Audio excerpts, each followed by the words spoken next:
Hello again, and welcome back to our 5-minute Bible studies through each chapter of the Bible. Today, Genesis chapter 18. These PDFs that you're seeing up on the screen, or, well, just know that they're up on the screen if you're listening to the podcast. They're available for free download on our website.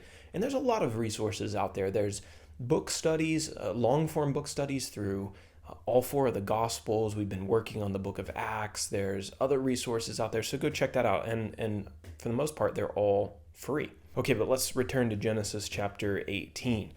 When did the events of this chapter take place? Well, like last chapter, Abraham is 99 years old when the events of Genesis 18 took place. That would be approximately 1897 BC. And Abram is the first of our main characters. We've been talking about him a lot.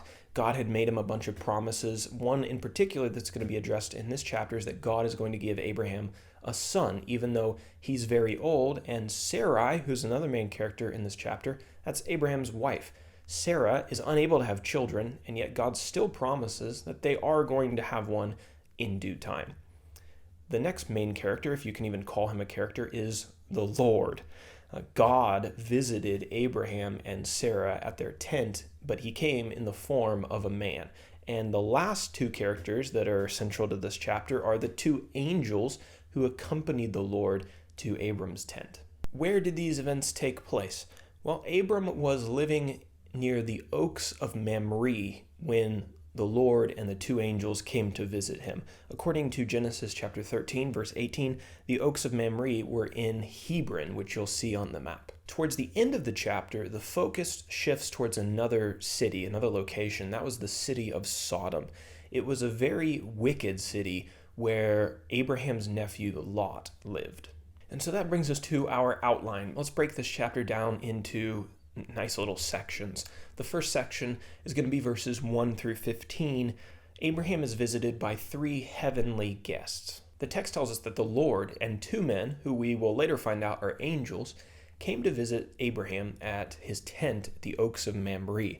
And Abraham invited his guests to sit down under a tree and to refresh themselves from their journey. Sarah prepared some cakes made out of flour, and Abraham made preparations for a calf to be slaughtered and to prepare to be eaten for his guests. While the Lord and his angels were eating the food that had been prepared for them, it always makes me wonder what God thought of Abraham's cooking. Like, was it good? Was he satisfied with it? Maybe that's not important. But anyway, while they were eating the food, the Lord repeated the promise that he had previously made to Abraham back in Genesis chapter 17, that he was going to give him a son, even though he was old. Sarah, who was listening at the door of the tent, heard this promise, and she actually laughed. The text says that she was, quote, advanced in years, and that the way of women had ceased with her.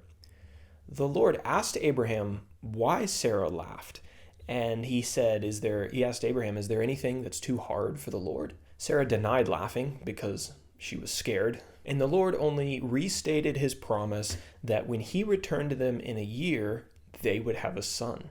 And then our last section, which is going to be key to what goes on in the next couple chapters, verses 16 through 33, Abraham negotiates with the Lord to save the city of Sodom. So having enjoyed Abraham's hospitality, the Lord and his two angels headed off in the direction of Sodom. And the Lord told Abraham about his intention to punish Sodom because of their great wickedness. That news concerned Abraham because he was worried that there were some righteous people in Sodom who were going to be punished because of the evil of the wicked people, and he didn't think that that was fair. He asked the Lord to spare the city if he could find 50 righteous people in it, and the Lord agreed. He then asked the Lord if he would spare it if he found 45 people there. And again, the Lord agreed. He then asked if he would save the city for 40 righteous people, and the Lord agreed to that as well. Abraham continued this negotiation until he had asked the Lord for 10 people. If you can find 10 people there, will you save the city? And the Lord agreed to save Sodom for 10 people. And so after this conversation, the Lord departed and Abraham returned to his tent, and that is where chapter 18 leaves off. And now for our application. Aren't you thankful and relieved that you serve a God who is patient enough to be laughed at? You know, most men who are in power or authority, they don't tolerate their inferiors laughing at them.